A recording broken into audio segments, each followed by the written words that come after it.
So in this presentation that we did, it is a post-hoc analysis of the GRIFFIN study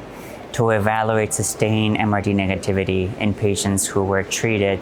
with newly diagnosed myeloma, transplant eligible,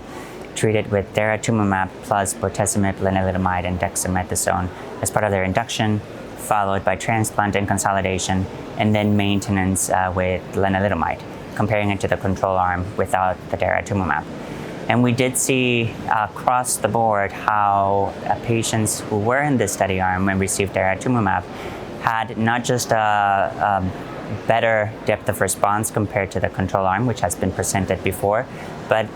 this time we're presenting how the sustained MRD at the 6-month mark or higher and 12th-month mark or higher was significantly better in the Daratumumab arm. We see across the board, in whether it be patients above or below the age of 65, in terms of their staging, cytogenetics, that there is a tendency to have better MRD, sustained MRD in the Daratumumab arm. When we look at the patients that did achieve MRD negative status,